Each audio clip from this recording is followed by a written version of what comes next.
لوگ خوف کھاتے ہیں، ڈپریشن میں آ جاتے ہیں کہ مریں گے، قبر میں کھڑکی کوئی نہیں، دروازہ کوئی نہیں، ہوا کا بندوبست کوئی نہیں،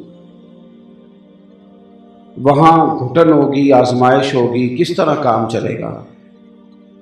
تو میرے بھائی اس میں شک کوئی نہیں، یہ ساری باتیں درست ہیں، لیکن اس کے لیے جس نے قبر کو خود دوزخ کا گڑھا بنانے کی تیاری کی، ورنہ جو بندہ مومن کی قبر ہے نا، وہ کوئی کھڈا نہیں، وہ کوئی گڑھا نہیں، وہ کوئی بند دروازہ نہیں، بلکہ صحیح حدیث میں فرمایا کہ مومن کی جو قبر ہے روضۃ من ریاض الجنہ، وہ باغ ہے، باغ میں گھٹن نہیں ہوتی، باغ میں ٹینشن نہیں ہوتی، باغ میں انسان بڑے سکون میں رہتا ہے، اور باغ بھی معمولی نہیں، روضۃ من ریاض الجنہ، جنت کے باغوں میں سے باغ ہے۔ بندہ مومن کی قبر آرام کی جگہ ہے۔ حدیث صحیح میں فرمایا کہ اسے کہا جائے گا کہ تو سو جا۔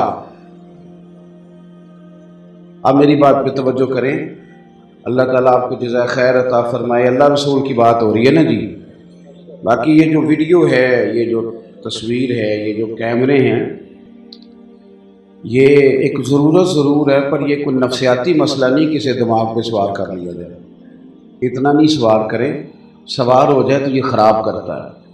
جس چیز کی جتنی ضرورت ہو وہیں رہ جائے تو ٹھیک رہتی ہے۔ آپ توجہ کریں، دو چار باتیں عرض کرنی ہیں آپ سے، اس کی آواز اگر بہتر ہو سکتی ہے تو کر دی جائے، ورنہ کام چل جائے گا۔ بھائی، مومن کی قبر باغ ہے جنت کا، اور وہاں جو حکم ہے وہ یہ ہے کہ تو سو جا جس طرح دلہن سویا کرتی ہے۔ تو بندہ جب سوتا ہے تو وہ بڑا سکون محسوس کرتا ہے، وہ سوتا ہی اس لیے کہ میری طبیعت تھوڑی ٹھیک ہو جائے۔ سوتا ہے بندہ تو اسے انرجی ملتی ہے۔ آپ سوتے ہیں تو آپ کی تھکاوٹیں اترتی ہیں، آپ سو جاتے ہیں تو آپ کا جسم ایک توانائی پاتا ہے۔ تو قبر کے اندر ہمیں جو بتایا گیا ہے بندہ مومن کو، وہ یہ کہا گیا ہے تو ڈائریکشن ٹھیک رکھنا، نتیجہ وہ نہ نکال دینا کہ قبر کھڈا بن جائے، کام اس طرح کے نہ کرنا کہ وہاں تیرے پاس سزا کے لیے فرشتے پہنچ جائیں، کام اعمال ٹھیک کرنا۔ قبر جنت کے باغوں میں سے باغ ہے، اور وہاں تمہیں تکلیف نہیں دی جائے گی، بلکہ وہاں تو کہا جائے گا سو جا آرام سے، نیند پوری کر، تو تھکاوٹیں اتار، تو یہاں آیا ہے تو سو جا، اور سونا بھی اس طرح نہیں، اس طرح سو جس طرح دلہن سوتی ہے۔ آج اس کا پروٹوکول ہے، آج تو اسے دنیا دیکھنے آئی ہے۔ بعد مرن دے مکھڑا میرا ہو جاوے جے تازہ، پھر سمجھ لینا محبوب میرے نے آن پڑے ہے جنازہ۔ طبیعت میں اس ذوق کو پیدا کیا جائے۔ میں نے قرآن مجید سورہ مریم کی دو آیات پڑھی ہیں، ان دونوں باتوں کو رب کریم نے بیان فرمایا۔ فرمایا یوم نحشر المتقین الی الرحمن وفدا۔ خالی ترجمے پہ کبھی غور کریں تو قرآن مجید مزہ دیتا ہے۔ فرمایا یوم نحشر المتقین الی الرحمن وفدا، فرمایا جو نیک لوگ ہوں گے نا، نیک لوگ، انہیں قیامت کے دن رحمان کی بارگاہ میں مہمان بنا کے پیش کیا جائے گا، اللہ کی بارگاہ میں پیش کیا جائے گا مہمان بنا کے، وفد کی صورت میں۔ اور جو صیغہ استعمال کیا وہ کون سا؟ الی الرحمن۔ اللہ کے کئی اسماء ہیں نا، یہ نہیں کہا جبار کے پاس پیش کیا جائے، یہ نہیں کہا قہار کے پاس پیش کیا جائے، ایک تو گئے ہیں مہمان بن کے، اور پیش کس کے پاس کیا؟ رحمان کی بارگاہ میں۔ رحمان اتنا رحم کرنے والا جتنا کوئی کر ہی نہ سکے، اس لیے رحمان بندے کا نام ہی نہیں ہو سکتا۔ بندہ عبد الرحمان تو ہو سکتا ہے، رحمان یہ نام رکھنا جائز ہی نہیں۔ تو رحمان کی بارگاہ میں پیش کیا جائے گا مہمان بنا کے۔ تو مجھے بتائیے جو مہمان بن کے جائے، میری طرف توجہ کرنی ہے آپ سے، اس کے ساتھ سخت سخت باتیں ہوتی ہیں کہ اس کے سامنے کھانے لا کے رکھے جاتے ہیں، جو مہمان بنا کے پیش کیا جائے اس کو سزا ہوتی ہے یا اس کے لیے اچھے اچھے بستر بچھائے جاتے ہیں؟ فرمایا جو متقی ہوں گے نا، متقی پرہیزگار لوگ، وہ رحمان کی بارگاہ میں مہمان بنا کے پیش کیے جائیں، وہ اللہ کے حضور جائیں گے مہمان بن کے، ان کا وہاں اعزاز ہوگا، وہاں ان کی عزت ہوگی، وہاں ان کا اکرام ہوگا، فرشتے انہیں اعزاز سے بٹھائیں گے۔ اسی لیے امام جلال الدین سیوطی رحمۃ اللہ نے لکھا ہے کہ جب مومن اپنی قبر سے نکلیں گے نا تو مومنوں کی قبروں کے باہر اللہ براق کھڑے فرمائے گا، انہیں براق پہ سوار کر کے رب کی بارگاہ میں پیش کیا جائے گا۔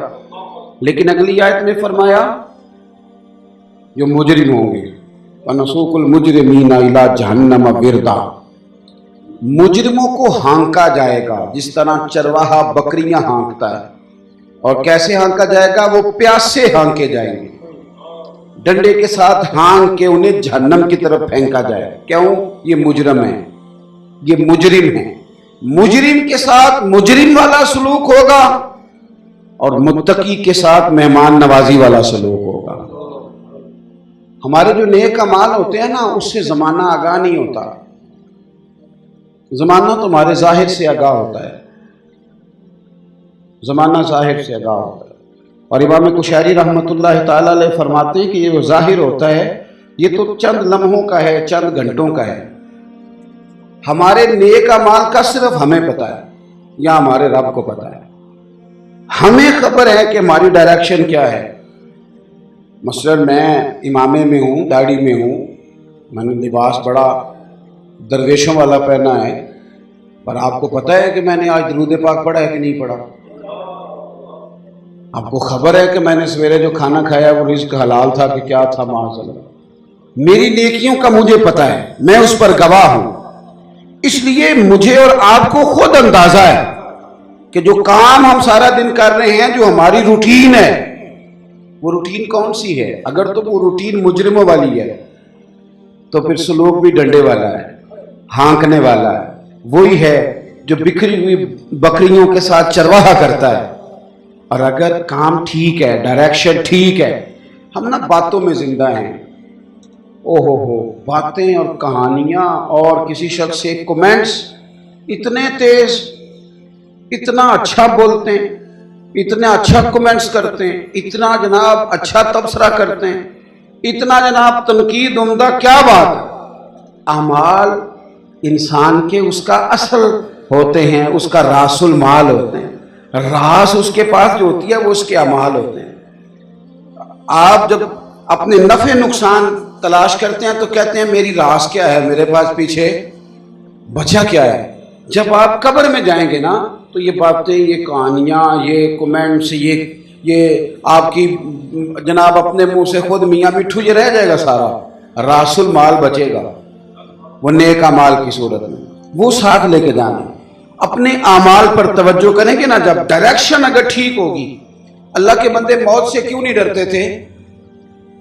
وہ بھائی اس لیے نہیں ڈرتے تھے کہ انہیں پتا تھا ہماری ڈائریکشن ٹھیک ہے، پرواہ کوئی نہیں، بالکل تیاری یا حساب کر کے رکھا ہوا ہے، ہر چیز کا پتہ ہے، میں نے دینا کیا ہے، میں نے لینا کیا ہے۔ اگر کسی بندے کا حق ضائع کیا تو رات معافی مانگ کے سوئیں، تیاری تھی مکمل۔ ہمارا یہ مسئلہ ہے کہ ہماری تیاری کوئی بھی نہیں، لیکن ویسے آپ اگر کسی کو کہہ دیں کہ تو گناہ گار ہے تو ہو سکتا ہے آپ کے سر پہ بال کوئی نہ چھوڑے۔ ویسے اگر آپ کسی کو کہہ دیں کہ تو دیانتداری سے نہیں چل رہا تو ممکن ہے وہ جینے نہ دے۔ اپنے محاسبے کو، اپنے معاملات کو دیکھیں، وہ تقوی والے ہیں۔ دیکھیں حضرت فرید الدین عطار رحمۃ اللہ تعالی علیہ نا، یہ صاحب تذکرۃ الاولیاء، اتنے اللہ تبارک و تعالیٰ کے قریبی لوگوں میں سے ہوئے ہیں کہ پھر انہوں نے نا مقربین کی لسٹ بنائی، یعنی تذکرۃ الاولیاء لکھی، اللہ کے بندوں کے حالات انہوں نے جمع کیے۔ یہ عطار تھے، عطر بیچتے تھے۔ عطر کا کاروبار ایک مہنگا کاروبار ہے۔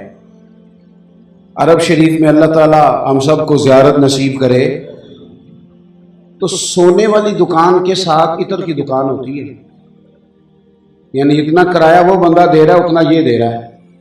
اتنا مہنگا بزنس ہے کہ لوگ اسے سونے چاندی کے برابر جانتے ہیں۔